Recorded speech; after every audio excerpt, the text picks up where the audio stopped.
Salam sejahtera dan salam hormat murid-murid. Bertemu kembali. Hari ini kita akan belajar Bahasa Melayu tahun 2 SJKT. Unit 17, Hargai Seni, Tai Chi dan Seni Sulaman.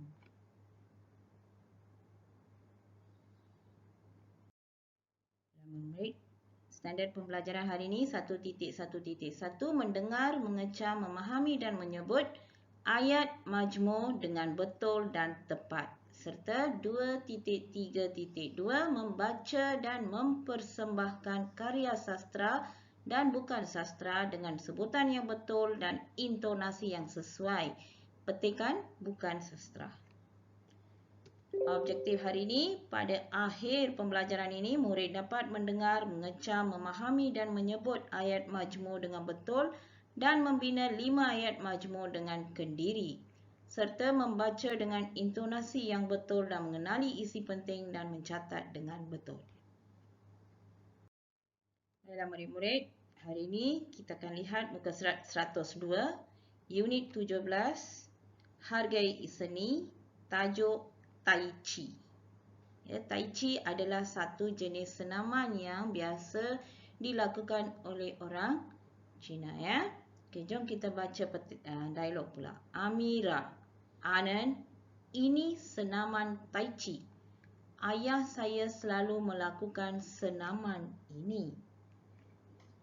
Pergerakan Tai Chi adalah perlahan. Senaman ini digemari kerana mudah dilakukan. Betul Amira, pergerakannya memang lembut tetapi perlu dilakukan dengan betul.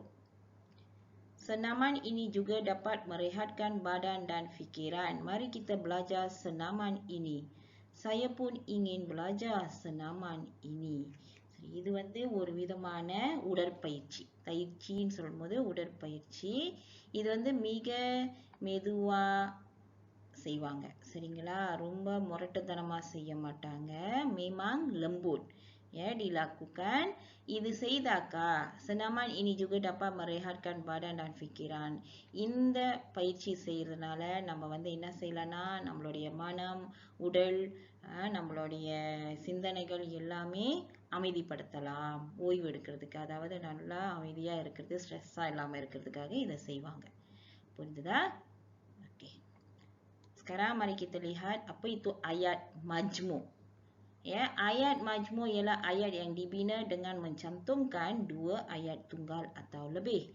Dan percantuman ayat-ayat itu disusun mengikut cara-cara tertentu sehingga menjadikannya ayat bahuru.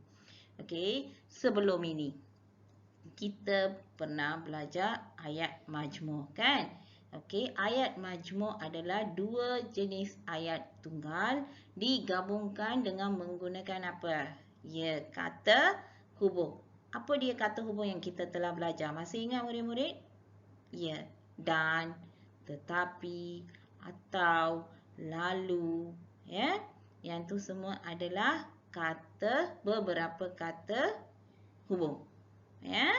Okey, jom kita tengok ayat-ayat yang cikgu telah letak dalam kotak. Senaman ini digemari kerana mudah dilakukan. Cuba lihat ayat ini. Okey, apakah ayat ni? Yang itu adalah ayat majmur kerana ada kata hubung kerana. Okey, sebenarnya yang ini ada 2 ayat. Senaman ini digemari. Senaman ini mudah dilakukan. Jadi senaman ini digemari kerana mudah dilakukan. Faham tak murid? Okey, nombor 2 Pergerakannya memang lembut tetapi perlu dilakukan dengan betul. Yang ini tetapi adalah kata hubung. Di sini ada 2 ayat. Pergerakannya memang lembut. 1 ayat. Pergerakannya perlu dilakukan dengan betul. Sebenarnya pergerakan ini memang lembut. Ada seria செய்யணும்னு சொல்றாங்க. அப்ப jadi kita boleh pakai tetapi. Okey, ketiga. Senaman ini juga dapat merehatkan badan dan fikiran. Okey, dan அது kata hubung. Senaman ini juga dapat merehatkan badan. Senaman ini juga dapat merehatkan fikiran. புரியுதா மாணவர்களே? அப்ப இது வந்து dan பயன்படுத்தணும்னு 2 வாக்கியமாயிருச்சு. Okey, yang ini dipanggil ayat majmu. Ini பார்த்தீங்கன்னா mencantumkan 2 ayat tunggal atau lebih. 3 ayat கூட நம்ம cantum பண்ணலாம். சரிங்களா? Okey, di sini ada beberapa contoh ayat majmu yang cikgu buat. Ayah dan Amir mencuci kereta dengan bersih. Apa அங்க எத்தனை வாக்கியம் இருக்கு? Yes, 2 ayat tunggal. Ayah mencuci kereta dengan bersih. Amir mencuci kereta dengan bersih. Ayah dan Amir. அங்க நீங்க பாத்தீங்கன்னா ரெண்டு பேருமே ஒரே வேலை செய்றாங்க. ஆள் தான் வேற. சரிங்களா? So apa Ayah dan Amir mencuci kereta. Ibu menyapu sampah sambil menyanyi. Okey, ibu menyapu sampah, ibu menyanyi. Okey, ibu menyapu sampahனா அம்மா வந்து குப்பையெல்லாம் வீடு கூட்டிட்டு இருக்காங்க. குப்பையெல்லாம். அம்மா பாட்டு பாடுறாங்க. அப்ப இரண்டு வேலையும் ஒரே நேரத்துல செய்யும்போது தான் நம்ம என்ன பயன்படுத்துவோம்? Sambil. இது ஏற்கனவே ஆசிரியர் உங்களுக்கு சொல்லி கொடுத்திருக்கேன் இல்லையா? Okey. Amira memakai kasut sukan lalu pergi ke padang. Okey, Amira memakai kasut sukan. அதாவது kasut sukan போட்ட உடனே அடுத்த வேலையை வந்து அவங்க படாங்க்கு போறாங்க. ஒரு வேலையை முடிச்சு அப்புறம் அடுத்த வேலை போறாங்க. அங்கதான் நம்ம வந்து lalu. இது வந்து தொடர்பு இருக்கும். இந்த வேலைக்கும் கண்டிப்பா தொடர்பு இருக்கும். ஆனா அடுத்தடுத்து செய்வாங்க. அப்பதான் நம்ம lalu பார்ப்போம். இதை தவிர்த்து நீங்க பாத்தீங்கன்னா memang ada lagi kata hubung ya. Okey, nanti kita akan bina ayat. Baiklah murid-murid, hari ini kita akan lihat latihan jilid 2 muka surat 26. Hargai seni. Aktiviti 1, dengar dan sebut ayat majmu. இங்க நீங்க பாத்தீங்கன்னா விடை இருக்கு. Kamu perlu sediakan dakwat berus dan kertas. என்ன சொல்றாங்க? நீ வந்து dakwatனா ink, berusனா berus பயன்படுத்துற berus இருக்கும் இல்லையா? கலர் அடிக்கிறது மாதிரி. kertas தாள் தயார் பண்ணி வைத்துக்கணும். Beliau suka menulis kaligrafi sambil mendengar music. அவங்க வந்துட்டு என்ன செய்வாங்க? அதாவது kaligrafi எழுத்து எழுதிக்கிட்டு இந்த எழுத்தை பாடல் கேட்டுக்கிட்டு அதை எழுதுவாங்க. அப்ப sambil அங்க வந்து kata hubung இருக்கு. Kaligrafi boleh ditulis dengan dakwat hitam atau dakwat emas. இந்த எழுத்து வந்து அதாவது கருப்பு மையாலியும் அல்லது தங்கம் அதாவது பவுன் இருக்கும் இல்லையா அந்த மாதிரியான நிறத்துல உள்ள இங்க்லயும் எழுதலாம்னு சொல்றாங்க. அங்க அத்தாவ் இருக்கு. சரிங்களா? அத்தாவ்ன்றது kata hubung. Okey. Jom kita tengok ya. Ziing itu tulisan apa? அது என்ன எழுத்து? Itu kaligrafi. இதுதான் kaligrafiன்னு சொல்லுவோம். சரிங்களா? Okey. Kaligrafi yang berwarna emas itu kemas dan cantik. Ya Amira. அப்ப என்ன சொல்லலாம்? Kaligrafi boleh ditulis dengan dakwat hitam atau dakwat emas. அங்கதான் நீங்க இந்த மாதிரி எழுதணும் விடைய. Okey. Okey, siapakah yang menulis kaligrafi itu? யார் இதை எழுதுறது? Ayah saya yang menulisnya. அதுக்கப்புறம் அவரை பத்தி நம்ம பேசும்போது என்ன பயன்படுத்துவோம்? நான் சொல்லியிருக்கேன் இல்லையா ஆசிரியர்? பெரியவங்களுக்கு வந்து அதாவது சிறுவங்களுக்குனா டியர், கமு, முறைக்க பயன்படுத்துவோம். கொஞ்சம் பெரியவங்க ஆசிரியர் இருந்தால் மரியாதை கொடுக்கறதுக்குனா என்ன பயப்போம்? beliau. அப்போ வந்து நீங்க என்ன வாக்கியம் வருமோ அதை நீங்க எழுதணும். Okay? Saya berharap agar dapat belajar menulis kaligrafi daripada ayah kamu. Apakah yang perlu saya sediakan? எனக்கு வந்து உங்க அப்பா கிட்ட இந்த கலிகிராஃபி எழுத்து கத்துக்கணும்னு ஆசையா இருக்கு. அப்ப நான் என்னெல்லாம் தயார்படுத்தி வைத்துக்கணும் அப்படின்னு கேக்குறாங்க. அப்ப அவங்க வந்து என்ன பொருளெல்லாம் தயார்படுத்தணும்? அந்த விடையை தான் நீங்க எழுதணும். மேலேயே இருக்கு. விடையை தேடி எழுதுங்க. Baiklah murid-murid, sekarang mari kita lihat 103. Seni sulaman. Jom baca bersama-sama.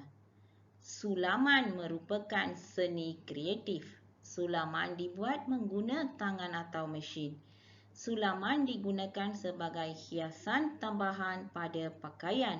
Sulaman dapat menambahkan kecantikan baju kurung dan baju kebaya. Kebaya nyonya mempunyai sulaman yang cantik. Corak-corak unik disulam pada bahagian tangan dan bawah baju. Pakaian ini selalu dipakai dalam majlis perkahwinan dan perayaan. இங்க வந்து நீங்க பார்த்தீங்கன்னா சுலாமான்னு சொல்லும்போது பின்னல்கள் இருக்கும். நீங்க பார்த்தீங்கன்னா நம்ம சட்டையில பொதுவா மலாய்க்காரங்க இந்த பஜு கபாயா இதெல்லாம் போட்டிங்கன்னா இங்க கூட ஒரு படம் இருக்கு பார்த்தீங்களா? இந்த கழுத்து கங்குல, கையில இந்த கீழெல்லாம் வந்து கை வேலைப்பாடோட அழகா தச்சிருப்பாங்க. அதை தான் சுலாமான்னு சொல்லுவோம். தையல் வேலைகள், கை வேலைகள் இருக்கும், பின்னல் இருக்கும் சட்டையில. பூ வடிவம் இருக்கும், வண்ணத்து பூச்சி வடிவம் இருக்கும், இலை செடி கொடி அந்த மாதிரிலாம் பல விதமான வடிவங்கள்ல இருக்கும் அது. சரிங்களா? Okay, jom kita lihat kosakata hari ini. Sulaman, tekad, jahitan, hiasan. அழகுக்காக, அழகுபடுத்துவதற்காக தைக்கப்படும் தையல். Hiasan, hiasanனா mencantikkan sesuatu tempat. ஒரு இடத்த வந்து நம்ம வந்து அழகுபடுத்துறோமா, அந்த hiasan di dinding itu sangat cantik. அந்த சுவரில் இருக்கிற அழகுபடுத்த பொருட்கள்லாம் ரொம்ப அழகா இருக்குன்னு சொல்லுவோம் இல்லையா? அதுதான்.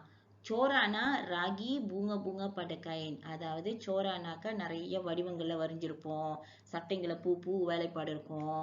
சரிங்களா? புள்ளிகள் இருக்கும், கோடு, அதெல்லாம் சோரான்னு சொல்லுவோம். சரிங்களா? Okay, next. ஓகே, இங்க வந்து கேட்டிருக்காங்க nyatakan corak-corak yang disulam pada pakaian. அந்த சோராக்கு வந்து நிறைய பேர் இருக்கு. சோரா bunga musim semi அப்படின்னா இதோ பாருங்க, இதுதான் அந்த சோரா. சரிங்களா? ஓகே, அடுத்தது சோரா rama-rama musim bunga. Oke, yang ini ya. Oke, yang ini adalah corak rama-rama musim bunga. Rama-rama இருக்கா? ஓகே, அதுதான். மூணாவது burung pada cawangan. அதாவது பூ இருக்கும். அதாவது cawanganனா கிளைகள்ல உட்கார்ந்துருக்கும்னு சொல்லுவாங்க. போலா sulam air. இந்த மாதிரி தான் இருக்கும். அதாவது தண்ணியில வந்து நம்ம வந்து ஒரு இதை போட்டோமா அப்படியே தெளித்த மாதிரி இருக்கும் இல்லையா? அந்த மாதிரி இருக்கும். இதுதான் அந்த இது. Baiklah murid-murid, hari ini kita akan lihat latihan muka surat 27, aktiviti 2, baca dan fahami petikan. Okey, jom baca bersama-sama ya. Castanet merupakan alat muzik yang mudah dimainkan. Castanet diperbuat daripada plastik atau kayu. Castanet terbahagi kepada dua bahagian yang diikat dengan tali atau getah. Mula-mula masukkan jari tengah ke dalam gelung tali atau getah. Kemudian letakkan castanet di atas tapak tangan. Castanet akan menghasilkan bunyi apabila diketuk dengan menggunakan hujung jari tangan. Castanet biasanya dimainkan untuk mengiringi nyanyian atau tarian. Okey, இந்த விளையாட்டு இது நீங்க பார்த்திருப்பீங்க இல்லையா? அதுதான் இது. இந்த விளையாட்டு இது வந்துட்டு நம்ம வந்து மியூசிக் இசைக்கல்விக்கு பயன்படுத்துவோம். விரல்ல மாட்டி தட்டுவோம். சரிங்களா? 1 2 3ன்னு தட்டுவோம் இல்லையா? அதுதான் இது. ஓகே, அடுத்தது நம்ம வந்து இப்ப பார்ப்போம். cara bermain castanet. என்ன cara இருக்குன்னு பார்ப்போம். Ya, mula-mula masukkan jari tengah ke dalam gelung tali. அது getah இருக்கும் அங்க, அதுல விரல மாட்டுவோம். சரிங்களா? Kemudian letakkan castanet di atas tapak tangan. ரெண்டாவது வந்து அதை விரல மாட்டி கையை tapaல வைப்போம். சரிங்களா? அடுத்தது diketuk dengan menggunakan hujung jari tangan. அதாவது விரல் நுனியில தான் அது மேல வந்து தட்டுவோம். டக்கு டக்கு டக்குன்னு. சரிங்களா? அது ஒரு மாதிரி சத்தம் டக் டக்குன்னு சத்தம் கேட்கும். ஓகேவா? இது மூணு வந்து உங்களுக்கு நீங்க பார்த்தீங்கன்னா உங்களுக்கு வந்து ஈஸி. அதுதான் cara. அடுத்தடுத்து என்ன செய்யணும்னு அதை தான் நீங்க அங்க எழுத போறீங்க. cuba tengok ya. Inilah cara. Masukkan jari tengah ke dalam gelung tali atau getah. Iதை தான் நீங்க பாய்க்க போறீங்க. சரியா? Okey, kemudian kedua dan ketiga cikgu nak murid-murid buat sendiri dengan bantuan cikgu ya. Okey.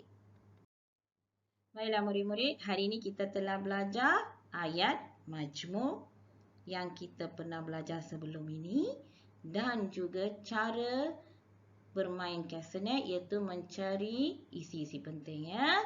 Okey, cikgu berharap murid-murid dapat membuat kerja dengan betul dan membaca petikan, setiap petikan dengan betul ya. Okey, sehingga kita bertemu kembali.